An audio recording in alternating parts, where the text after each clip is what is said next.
Hello, beautiful souls. I'm Jenny Aiello, and this is With Love, Jenny, a podcast where we meet ourselves right in the heart of our vulnerability and authenticity. In this sacred space where it's just you and I dive into real life, rich with wisdom and opportunities for deep healing. I explore what it means to truly connect to ourselves, to each other, and to something much greater than us all.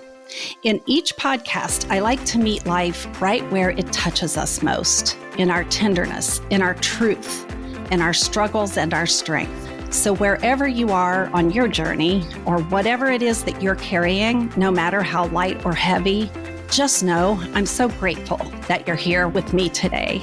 So take a deep breath, settle in, and let's begin today's episode. Hey there, my friends. Welcome back. This episode today is part 2 of our series on understanding narcissism. I highly recommend, if you did not listen to episode 49, which was our last episode, go back and grab that out of the library and listen to that one first. I go into a lot of explanation about narcissism. There's 2 types. They are kind of like the flip side of the same coin, but they have very different presentations, very different voice to their behaviors, but the underlying cause of it is the same. It just shows up so differently. So if you're here today, I want you to take a moment to acknowledge yourself truly, because these conversations I'm having are not light. They're not tidy. They're not always comfortable, but they often are liberating. And the fact that you're here tells me something about your courage and your commitment to living in your truth. In part 1, we explored the architecture of narcissism, the fragile inner world, the false self that was created in order to survive deep emotional wounds, and the patterns that leave us confused, the trauma bonds that keep us attached, and the self-doubt that makes us question our worth. Today, we're going to go even deeper. We're going into the part most people never talk about. What actually happens when a narcissistic relationship ends. Because especially in a romantic relationship, these endings, well, you know what, I'm going to back up because I've had the experience of it, which wasn't in a romantic relationship. And that ending was extremely painful. So they're not a normal, quote unquote, breakup.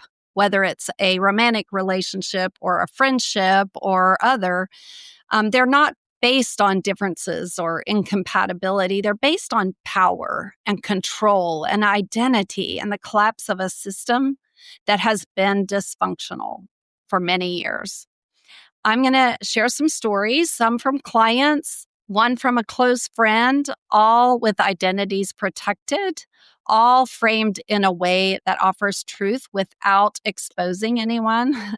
And my prayer is that something in this episode helps you recognize a pattern, find clarity, and maybe begin the work of coming home to yourself. So let's take a big deep breath together, exhale, and walk into this episode together.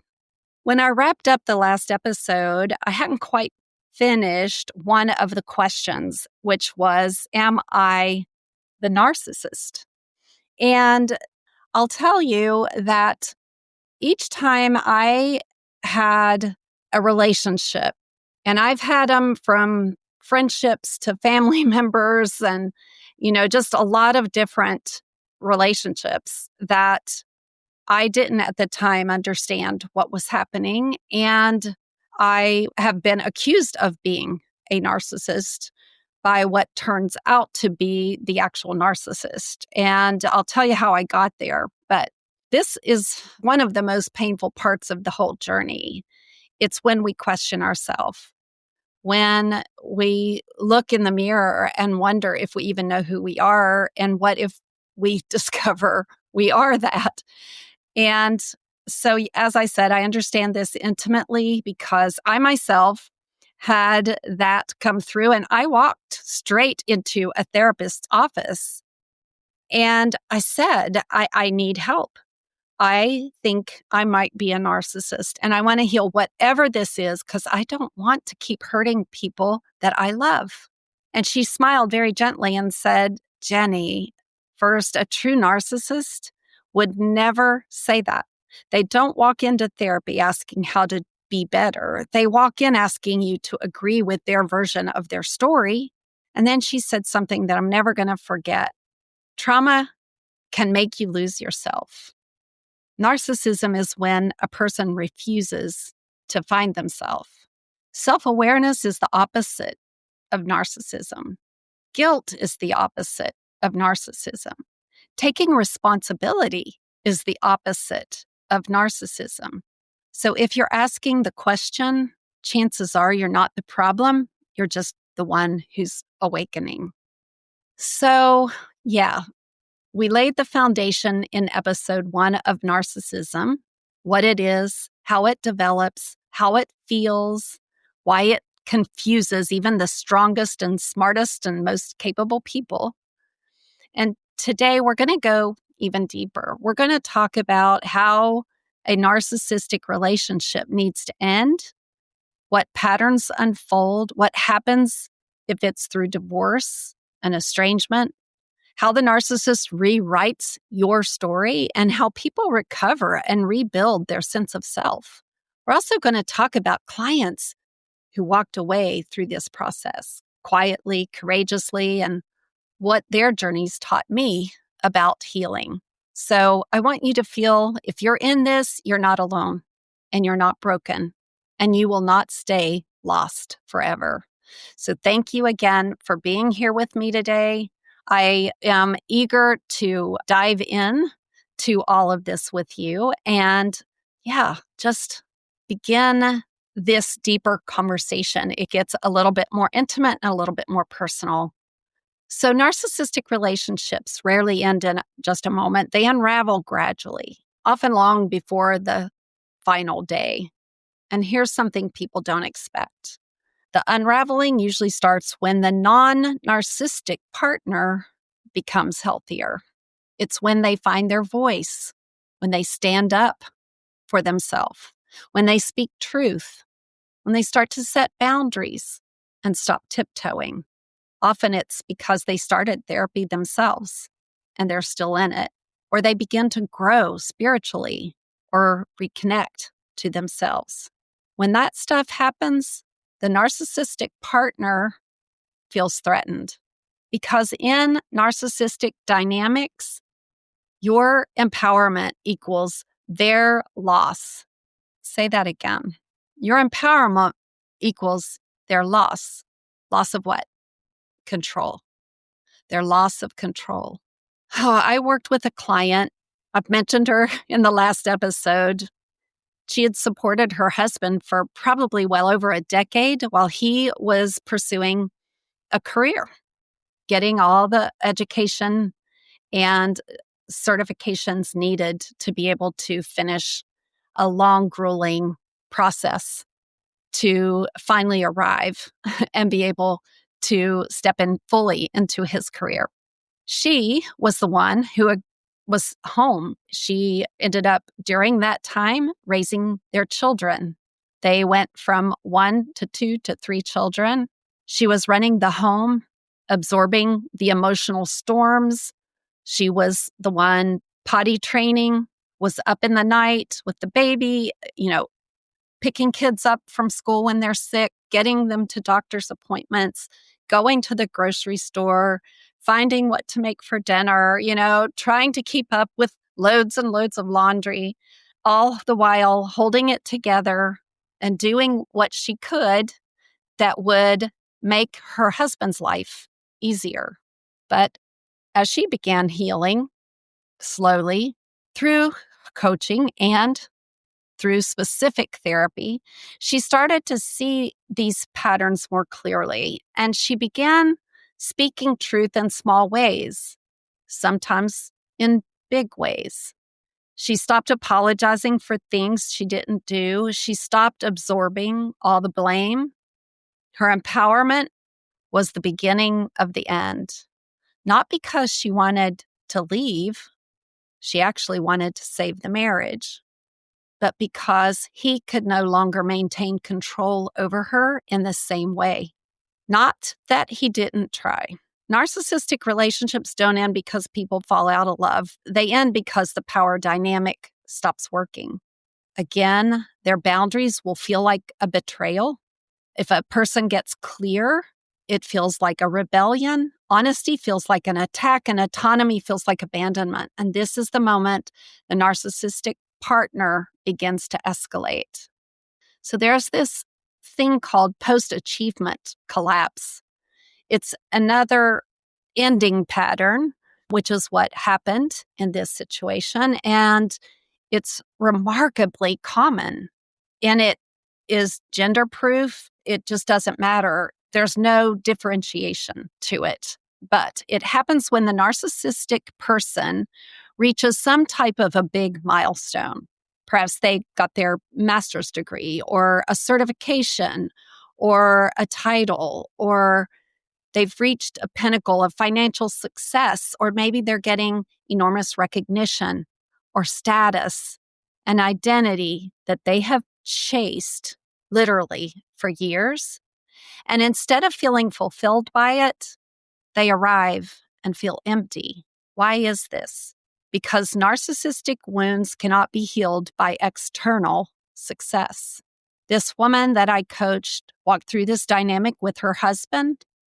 She supported him through training, emotionally, through family, raising children, making his wants and needs a reality. She was the anchor that made his dreams possible.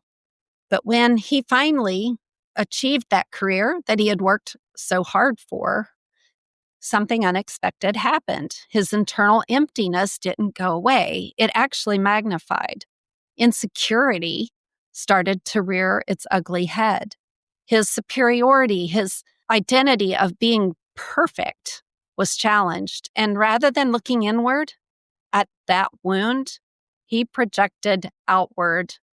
He began saying things like, I need a different type of relationship. You're holding me back. I'm not happy because of you. You need to change. But it wasn't about her. It was about the collapse of a fantasy he believed would save him. When narcissists reach the finish line and still feel empty, they often discard the person who carried them to victory. Not because that person wasn't enough, but because success didn't heal the wound, and they needed someone to blame. So what happens when the narcissist is the one who decides to leave? Not every narcissistic relationship ends because the partner wakes up and walks away. Sometimes the narcissist leaves. And when the narcissist is the one who ends it, the experience is profoundly disorienting because it doesn't feel like a breakup. It feels like abandonment, erasure, and emotional whiplash. It feels like, how are they the one leaving me when they were the one hurting me? This is where the confusion becomes overwhelming. So let's walk through why this happens and how it unfolds and what it means. Number one, narcissists don't leave because they're unhappy. They leave because they are unfulfilled, and there's a difference. Unhappy people try to improve the relationship. Narcissistic people try to replace the supply. Their leaving is never about accountability or insight or emotional maturity. It's not about self-reflection or growth. It is always about supply, which is the narcissistic term for attention, admiration, control, validation, emotional caretaking, stability, someone to blame, someone to regulate them. If they believe there is a better supply elsewhere, they move toward it. And once they make their decision, the relationship ends long before the actual exit. 2, they leave when you stop playing the role they assigned to you. They chose you because you soothed their insecurities. You admired them. You regulated their moods. You tolerated the cycles. You absorbed the blame, believed their narrative. You didn't require their vulnerability. And you stabilized. they're chaos. But when you begin to wake up or see the patterns or set boundaries or speak truth, you stop over-functioning, stop absorbing their blame, stop being impressed by them, stop being intimidated by them, and stop rescuing them. They feel threatened, not physically, but emotionally, because now you are no longer reinforcing the fantasy they have built around themselves. So instead of facing the truth, they often leave the person who sees them clearly. 3, they leave when they have secured a replacement. This is hard to say, but it's essential that you understand it. Narcissists do not leave unless they have someone or something else lined up because it's their oxygen. That someone else could be a friend, a coworker, a new romantic interest, a family member, a support system who validates their victim narrative, anyone who makes them feel admired or important.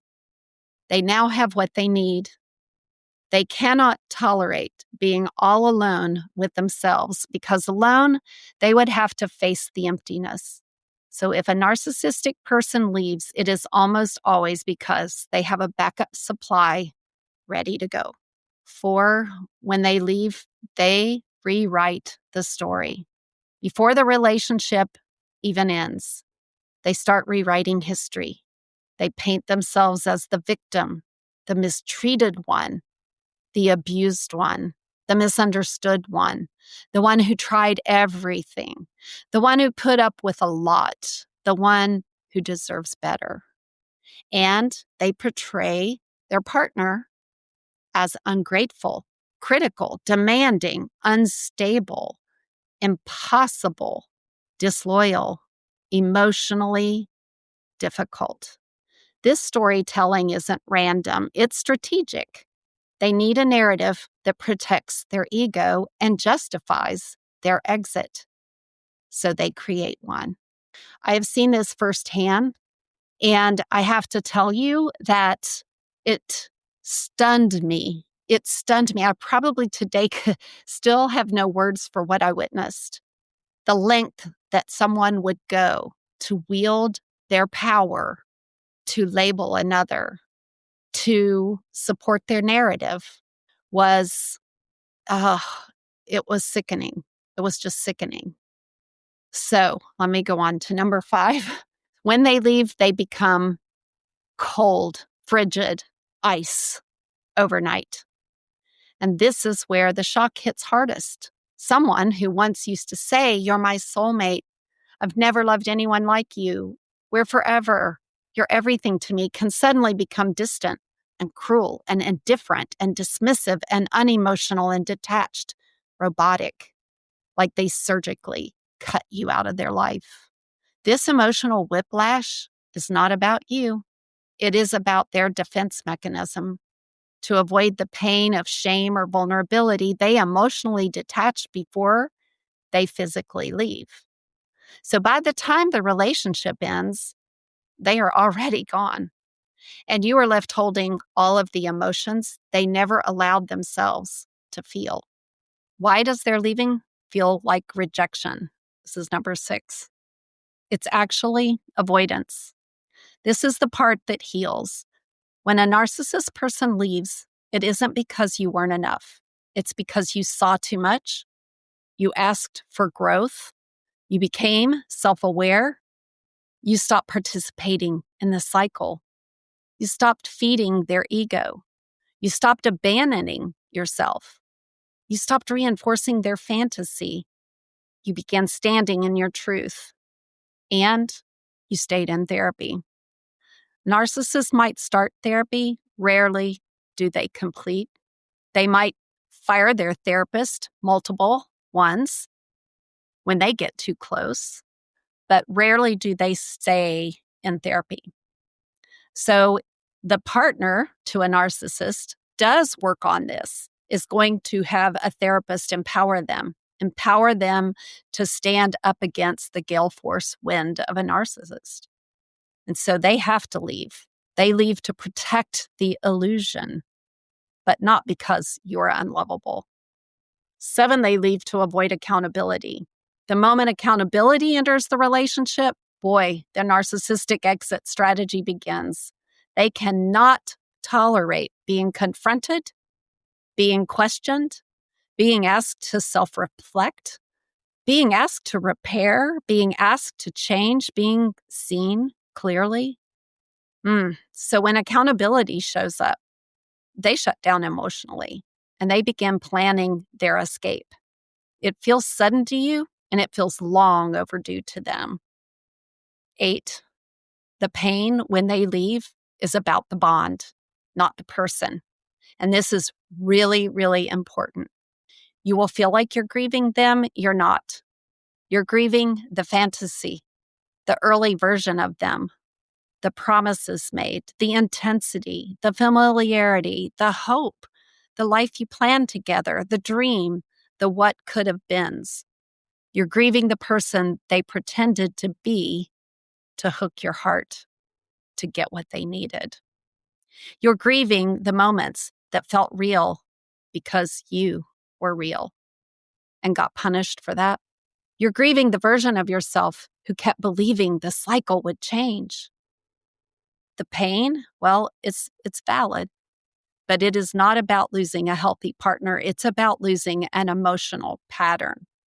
So what happens next? When the narcissist leaves, they move on quickly. They appear happy. They talk about you unfavorably. They portray themselves as thriving. They show up on social media smiling. They flaunt the new supply. They act unaffected. And you wonder, how could they move on so fast? But the truth is, they didn't move on. They disconnected. There's a difference. They replaced. They didn't recover. They distracted. They didn't heal. They restarted the cycle. They didn't rebuild. You will heal. They will repeat. When a narcissist leaves, it is not the end of your worth. It is the end of your illusion. And it is the beginning of your freedom. So, a narcissist wants to be seen in a certain way. They wear a mask, a thick mask, that very rarely does someone see behind. The next story is from a close friend, someone I care about deeply, and it shows another common ending pattern. My friend had a relationship in her extended family where she saw something beneath the surface in this certain individual. And this person had a very polished exterior, an I have it all together persona, a sense of control and composure that looked admirable on the outside. But my friend saw something deeper, a childlike fragility, a rigid emotional mask, a fear of being truly known.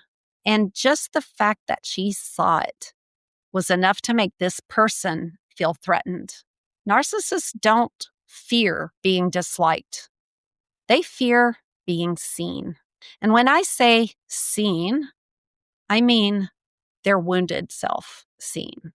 So before the relationship could ever even deepen, this individual cut ties, not because of anything my friend did, but because she represented truth. She saw and spoke and lived in truth. This is common.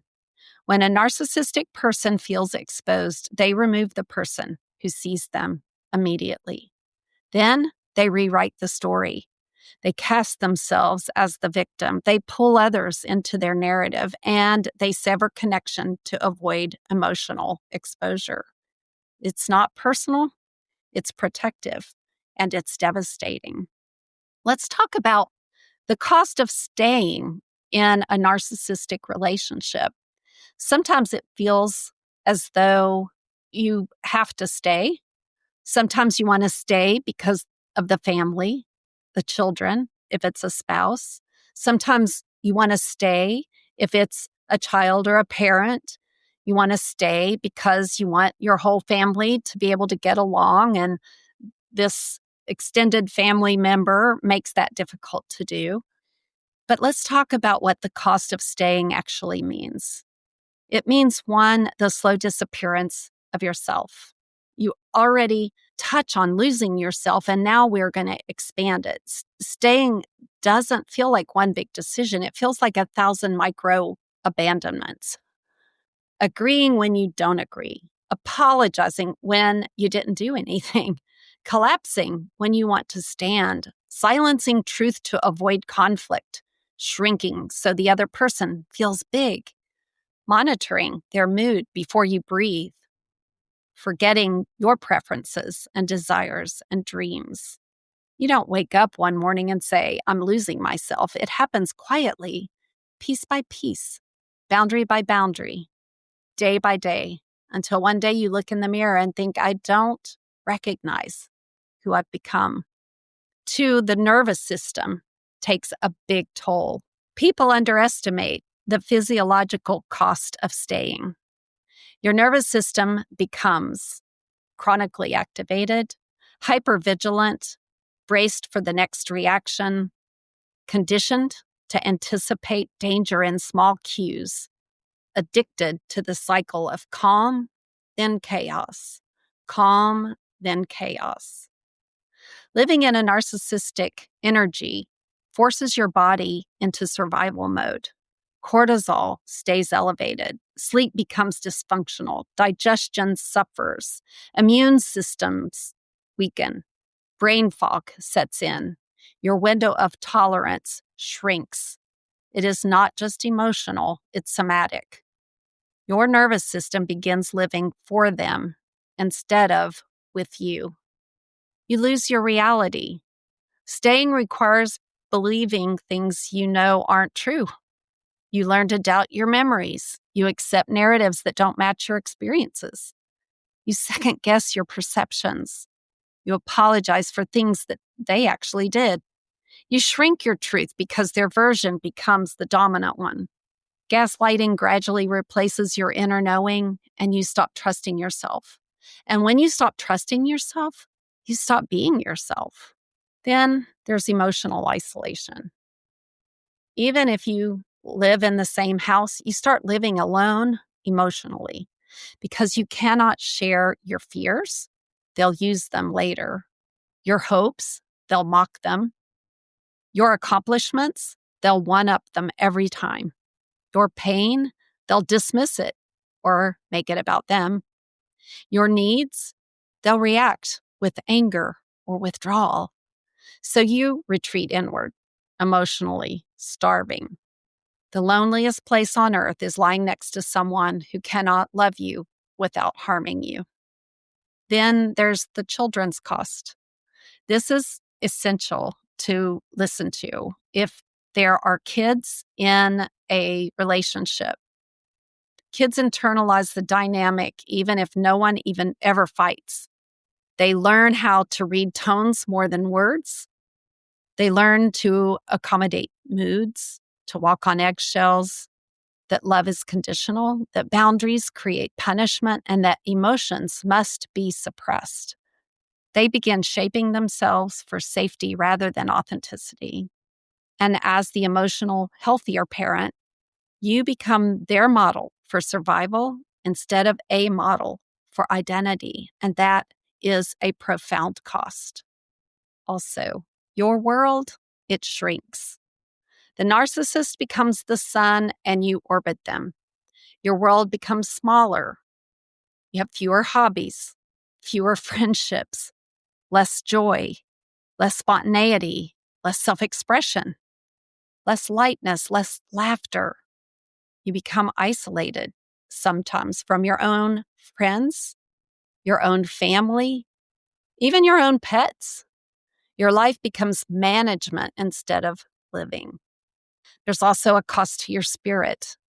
Staying disconnects you from your intuition, from your inner wisdom, your truth, your higher self, your purpose, your alignment, your faith, your voice.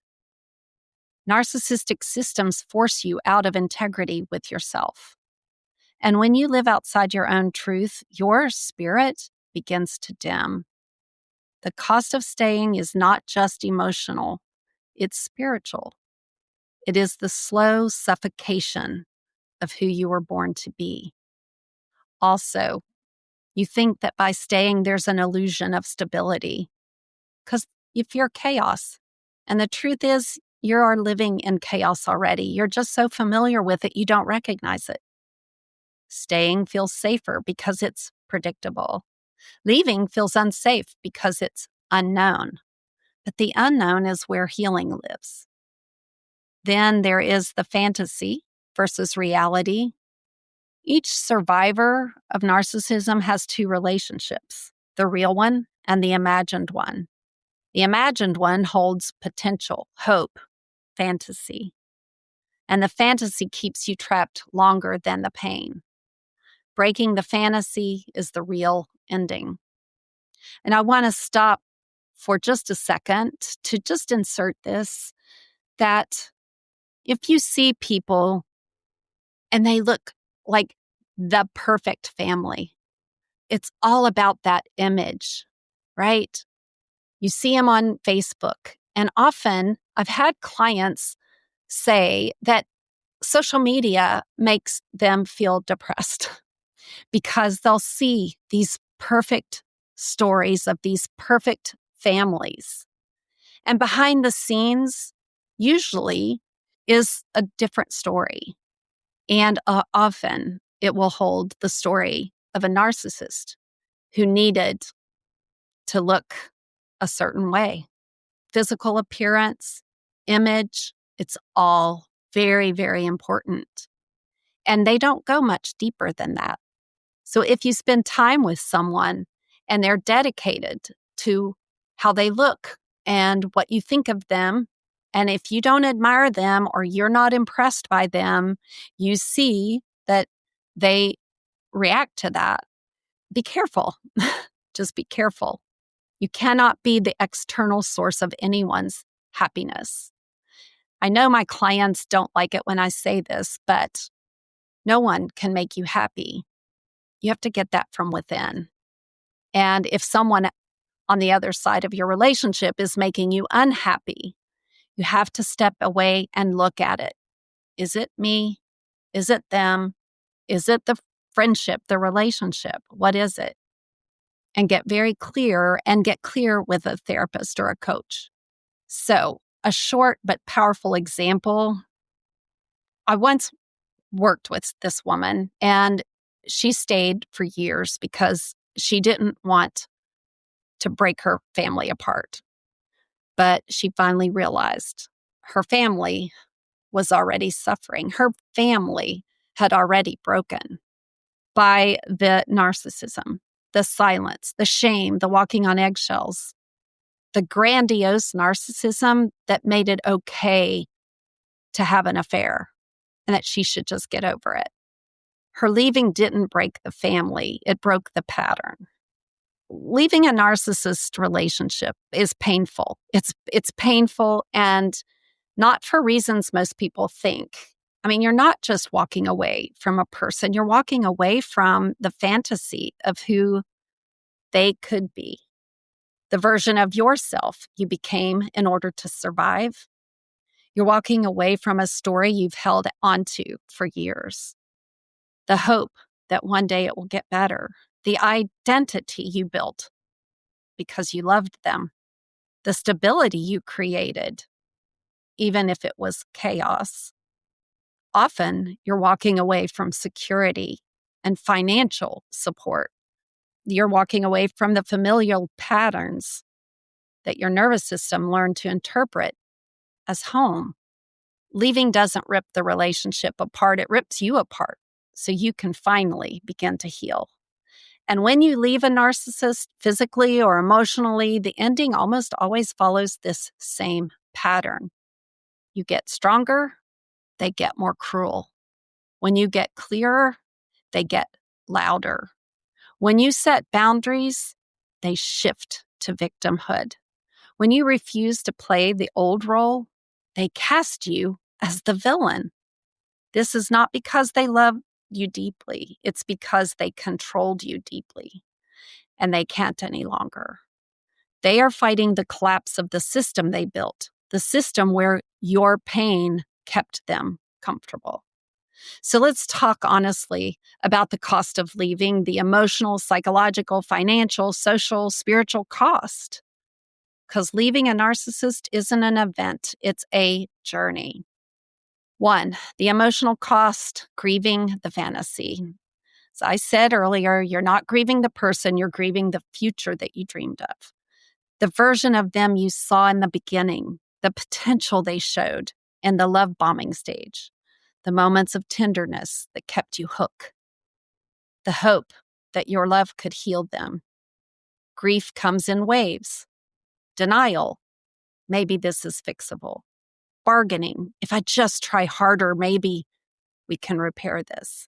Anger, how could they do this to me? Guilt, did I cause this? Heartbreak, why wasn't I enough? Clarity, it was never about me. Freedom, I'm coming back home to myself. Leaving a narcissist feels like losing a soulmate, even when they were breaking your soul. There's also an identity cost, the rebuilding the self you lost. Leaving means confronting truth. I abandoned myself for someone who never met me emotionally. You must learn what you like, what you want, what you feel, what you need, what you believe, what you deserve, where your boundaries are, how to hear your own intuition again. Your voice returns in whispers, then phrases, then full sentences, then full truth. It's a rebirth. And rebirth always feels like breaking first. When I went through that, reclaiming my identity, I had to go all the way back at the time to who I was before I even ever knew this person. And I did things like, what music did I like? What books was I reading? Who were my friends? What was I doing? What were my hobbies? What did I believe? What were my dreams? What did I like? What foods did I like?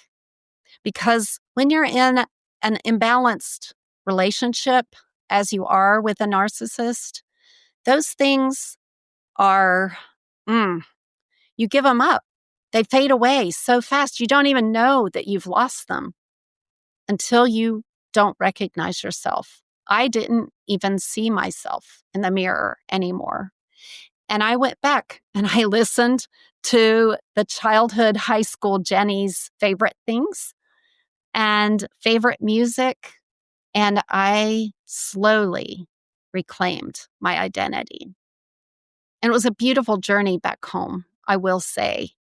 And I still listen to a playlist of some of that music just to remind me of the person that was authentic and free. So I mentioned this earlier too. There's a nervous system cost. So detoxing from the chaos. Your body has been living on adrenaline and cortisol and hypervigilance and unpredictability and even emotional whiplash and intermittent reinforcement. So when you leave, your nervous system has withdrawal symptoms. Silence can feel scary and calm feels so unfamiliar. And peace feels like danger, and kindness feels suspicious, and your mind keeps scanning for the next crisis. This is normal. This is your nervous system unlearning chaos and learning safety again. The social cost, losing people you thought were your friends, your family, your coworkers, your neighbors, your therapist, even your own children sometimes. They become the victim in the story they tell. And you become the villain in rooms you never even step foot in. People you loved may drift away, and people you trusted may choose their narrative. Your community might fracture, and it hurts to lose people. But it hurts more to lose yourself trying to keep them. There's also a financial cost. You have to rebuild stability. Oftentimes, if it's in the case of that I shared earlier, it's, a stay-at-home mom who hasn't worked has to re-enter the workforce. She has to build a resume of raising children, find out what is her career path. Often that career path pays way less than the narcissist's pay grade. So leaving often brings financial insecurity, legal fees, loss of shared resources, economic imbalance, especially if that narcissist controlled the finances. But here's something powerful. Money is replaceable. Your life is not. Your soul is not. Your peace is not. I've watched people rebuild brick by brick and end up with more than they ever imagined because they built it from truth. There's a parenting cost, navigating children through this storm. If there are children involved, the cost is deeper. It is. Because you're trying to protect them emotionally, tell the truth without vilifying the other parent, stabilize their nervous systems, create routines, offer predictability, heal your own heart while holding theirs. Meanwhile, the narcissistic parent might weaponize the children. They might try to take full custody, undermine your authority, portray themselves as the victim, punish you through the children, rewrite history right in front of them. In the end, I have to believe that children know emotional safety. They gravitate toward a regulated parent, the one who doesn't require them to self-abandon. And kids will sense this peace, and eventually they will choose it. There's also legal cost where structure meets chaos. When separation becomes legal, the narcissist often escalates fabrications, exaggerated claims, false accusations, sudden concern for the children, turning minor disagreements into a major offense. It's all about winning. It's about not losing. But here's the shift. When structures enter, chaos loses its power. Courts don't operate on emotion. Documentation replaces the drama. Patterns become visible. Time reveals consistency. Structure is the kryptonite of narcissistic chaos. Wow. Then there's the spiritual cost, confronting your own shadow. It means that you might have to come face to face with some questions. Why did I stay so long? What part of me felt unworthy of more? What wound in me bonded to their wound? Where have I silenced myself before? What am I no longer willing to tolerate? You begin to dismantle that old identity, the pleaser, the fixer, the rescuer, the one who holds everything together. And you meet the version of yourself that survived, the one who now gets to thrive. And then comes an unexpected cost, which is missing them. This is the part few people talk about. Even after the pain, after the abuse, after the trauma, even after just cremating your integrity, your reputation, your identity, practically destroying, blowing up your entire life, you may miss the highs, the intensity, the fantasy, the illusion of that connection, the person they pretended to be who never was. And you might feel ashamed for missing them. Please hear me. Missing the narcissist doesn't mean you want them back. It means you're human. You're grieving the dream, not the reality. It's also important to remember that the love that you had for this person was real, even when theirs was not. Here's the truth about leaving. It is temporary. The chaos, the fear, the confusion, the grief, the financial strain, the identity crisis, the loneliness, the unraveling, all of it is temporary. When structure enters the picture, legal, relational, emotional, the narcissist loses momentum. When time enters the picture, the truth rises. When healing enters the picture, the old self dissolves. When love returns to the body, your life expands again. And the person who stayed true to themselves, who chose truth over fantasy, slowly rebuilds a life filled with peace, clarity, joy, and authenticity. I say it doesn't have to be slow, that at the minute you stand in your truth and you don't abandon that, you are filled with joy and peace, clarity, authenticity. Leaving is hard, but losing yourself is harder. And the day will come when you say, I didn't lose the relationship. I lost an illusion, but I gained myself.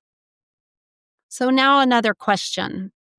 Can two people who are narcissists be in the same relationship? Yes, absolutely. Two narcissists can and often do form relationships with one another, but the dynamic looks different and it feels different, and the ending is almost always dramatic, destructive, and emotionally catastrophic for both of them. To understand how this happens, we need to look at a deeper motivation behind narcissistic attachment. Validation, admiration, social status, emotional caretaking, power, control, fantasy, performance. When two narcissist individuals come together, they see in each other a reflection of what they want to believe about themselves. They see power, importance, desirability, uniqueness, superiority. But the very things that draw them together are the very things that tear them apart. So let's walk through the entire arc. The attraction phase, magnetizing the mirror. Narcissists are drawn to one another when they actually see beauty and success and social power and status and confidence, the power couple, a strong personality, achievements, popularity, a lifestyle that elevates their own image. It's not love, it's idealization plus identity enhancement. Each person thinks, being with you makes me look more valuable. It's like two performers meeting on stage and mistaking costume for character. They are attracted to each other's image, not each other's inner world. This is why the beginning feels electric, intense chemistry, immediate connection, mutual admiration, grandiose fantasies, shared delusions of uniqueness, fast commitment, high drama, glamour, seduction, excitement. It's not intimacy, it's two egos feeding each other. Then there's the collision phase. Only one of us can be special. Narcissism requires being the center of attention, being the admired one, being the exception, being the superior, being the one in control. So what happens if both of them need that? They compete subtly at first. Who's more attractive? Who's more successful? Who gets more attention? Whose career is more impressive? Who has the more compelling story? Who is the bigger deal socially? Who has more emotional power? But soon the competition becomes overt. There starts the undermining, the belittling, the rivalry, the envy, the put-downs, withholding admiration, refusing to give validation, fighting for dominance, fighting for the victim role. Only one person can occupy the spotlight. Only one can be the special one. And this leads to what psychologists call narcissistic collapse battles, where each person is trying to win a psychological war for superiority. Next, the devaluation phase. Two masks drop at once. In a typical narcissistic relationship, one person devalues the other. And narcissistic pairing, they devalue each other, and it is brutal. Each person begins to see the manipulation, the lack of empathy, the entitlement, the superiority, the emotional immaturity, the lack of accountability, the self-centeredness. And because they recognize these traits unconsciously in themselves, it triggers rage and shame and projection. They begin to accuse each other of being controlling or selfish, dramatic and manipulative, abusive, impossible, unstable. And in a strange way, both of them are right. The implosion phase is when the relationship turns toxic quickly. That is where the relationship becomes explosive through jealousy, rage attacks, Cold War silence, cheating, emotional affairs, smear campaigns, social comparison, financial battles, competing victim stories, dramatic fights, public humiliation, escalation over small conflicts. Each person tries to protect their own ego by destroying the others. They don't want repair. They want victory. In the end, the narcissistic supply crisis. Here's the truth. Two narcissists cannot sustain each other emotionally because they both need the admiration and the validation and the attention and emotional caretaking, but neither can provide it. So eventually something happens. One person finds the new supply. And when they do, that relationship implodes. The ending is usually sudden, dramatic, cold, cruel, chaotic, filled with accusations, filled with betrayal, filled with revenge tactics, filled with public drama. The partner who leaves idealizes someone new or something new. The partner who leaves rewrites history, blames the other, and denies any wrongdoing. The partner left behind experiences narcissistic injury, spirals into rage or victimhood, becomes obsessed with winning, seeks revenge or retaliation, refuses to be the one discarded. This is why these relationships often end with legal battles, social fallout, financial destruction, emotional warfare, dramatic smear campaigns, mutual character assassination. It does not end clean. It ends with a scorched earth. So then the last question, can you be both an empath and a narcissist? This question comes up all the time from clients, from listeners, from people who suddenly recognize narcissistic traits in themselves after being in a narcissistic relationship. And this answer is both simple and profound. Probably one of the most important things I want you to take away from this if you're involved in any kind of narcissistic relationship. The answer is no. A true empath cannot be a narcissist, but an empath can absolutely develop narcissistic behaviors when trying to survive a narcissist.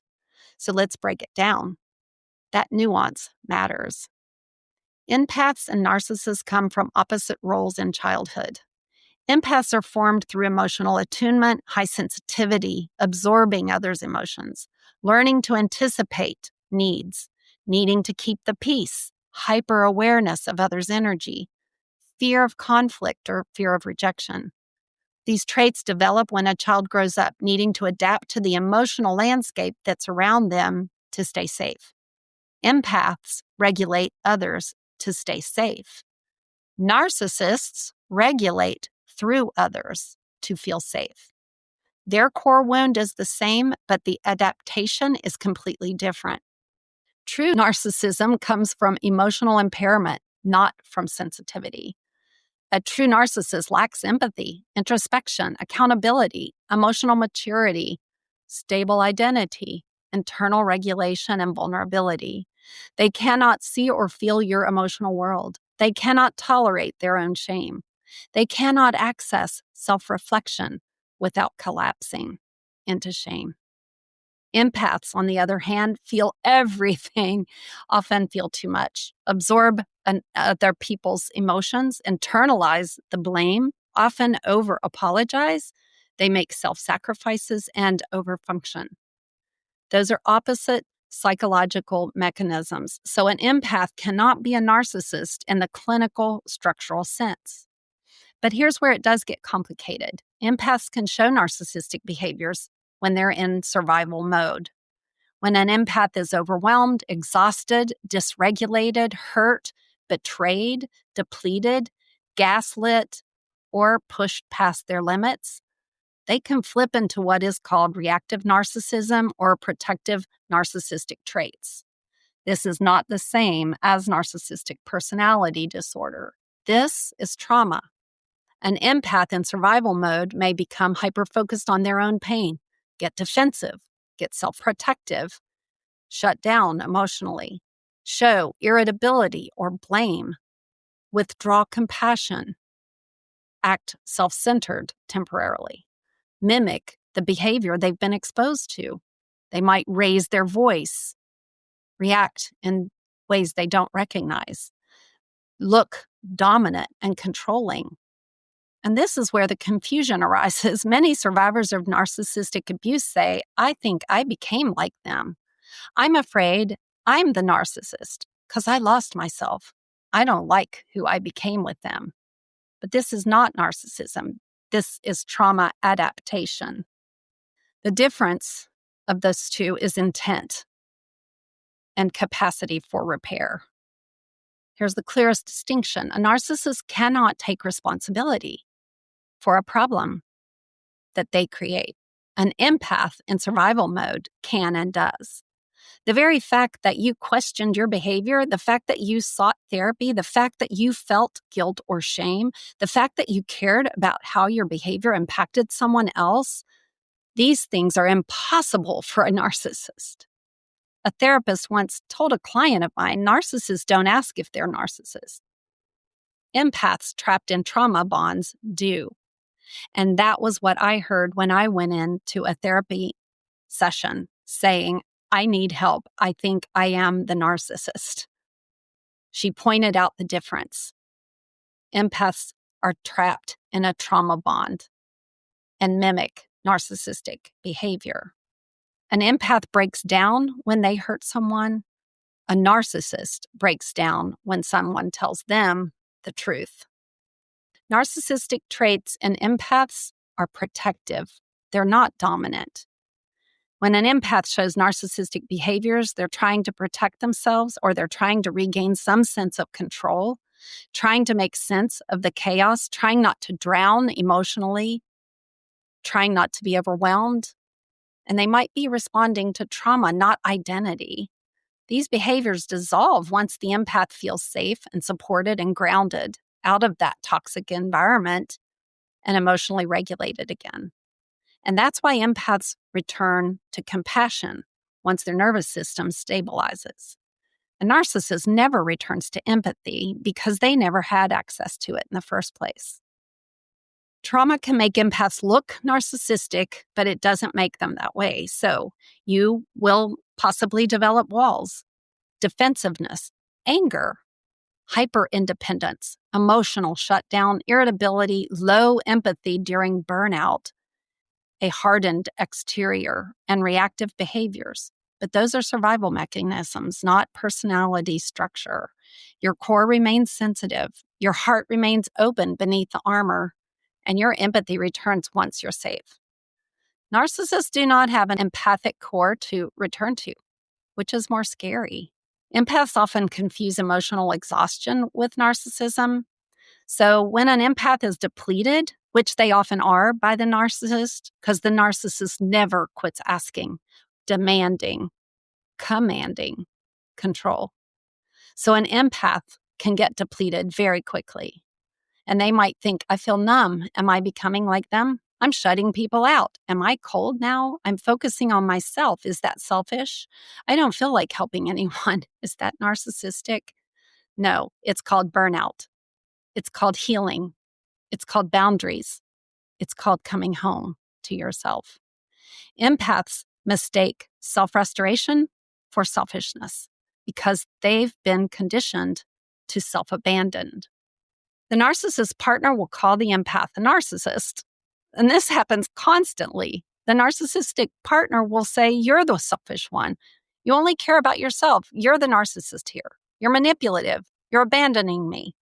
Why? Because the moment the empath stops overfunctioning, the narcissist feels abandoned. Your healing feels like betrayal. Your boundaries feel like cruelty. Your truth feels like an attack. And so they project their identity onto you. And this is how empaths begin to question themselves. Am I the narcissist? No, you are the one asking the question that tells us everything. The real answer?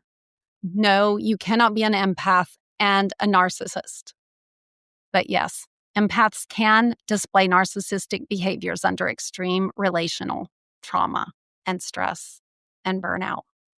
Those behaviors are temporary, they dissolve with safety, they fade with healing. They are signs of survival, not signs of who you are. Empaths don't become narcissists, they become wounded. And when they heal, their true nature returns. So the healing process is a lot. The healing process takes time. The healing process is like a specific antibiotic to a specific bacteria. You have to find therapy and coaching matched to what it is you're dealing with. Someone who understands, who can walk you through that process. It takes time, but you are repairable. The narcissist very rarely heal. It takes a lifetime sometimes. They rarely make it. If they do enough work, they can at least reduce the symptoms of narcissism. But that inner identity, that hollow place inside, is very difficult for them to heal. That gives me compassion. Knowing that trauma was there gives me compassion for them. But I no longer let that compassion become self-sacrificial, because I sacrificed so much of the best parts of me trying to help people find their value, their identity, their worth, because I believe in their divinity. It exists. It's one of the hardest parts of spiritual psychology for me, is being able to hold them in their divinity and hold neutrality while holding my truth and my values and not caving to their judgment and their attacks and their manipulation or smear campaign. So if you are struggling with this, please reach out. Reach out to me, reach out to someone, get some help, work through this. Don't stop your own healing process. There's one beautiful, unique, individual you in the world. Don't let it get destroyed, erased, diminished, beaten down, or left behind. There is hope. There is healing. And I would be happy to walk you through that process. Let's all take a deep breath. This has been a lot.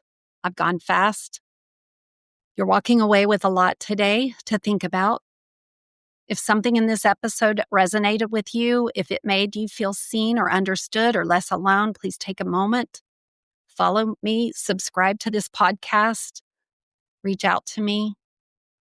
It helps these conversations reach the people who need them if you share. And it lets you stay connected for episodes on more healing work yet to come. Thank you for spending this time with me. Thank you for your willingness to look at hard truths, to sit with discomfort, to feel your wounds and stay present to your own healing. Thank you for your compassion and your willingness and your open-heartedness. You are stronger than you know. You are wiser than you think, and you are worthy of relationships that do not require you to disappear. Until next time, my beautiful friends, be gentle with yourself and remember, we are all coming home to who we truly are. Take care. Thank you so much for being here with me today. I hope you found a spark of wisdom to carry with you, and maybe even a deeper invitation to heal and grow and transform through your own beautiful story. Or maybe this episode made you think of someone who could use encouragement. And if so, I hope you will share it with them. If you'd like to learn more about working with me or attending one of my healing retreats, coaching programs, and other offerings, you can visit my website at jennyaiello.com or email me directly at jenny@jaiello.com. You'll find all the links in the show notes. If today's episode touched you, it would mean the world if you would leave a review or share it with someone who might need it, or just reach out and let me know how it landed for you. I'd love to hear from you. I'm building something special here. Real stories, real life, real connection. One episode, one heart, and one story at a time. As always, with love. Oh, and this is the legal message, but mostly a message from my heart, and I just need to share this with you right now. Please know this podcast is offered solely for educational and entertainment purposes. If you find yourself triggered due to anything that was shared in this podcast, please seek professional help. This podcast is not intended to be a substitute for mental health services. While I am a professional life coach, I am not a psychotherapist, nor am I a mental health clinician. So if you are struggling emotionally, please seek help, because you matter, you are important, and most of all, you are worthy of doing this work. the work that leads you to a better and healthier place. Okay? All right. Thank you. And please always make enough time to take care of yourself and do so with love.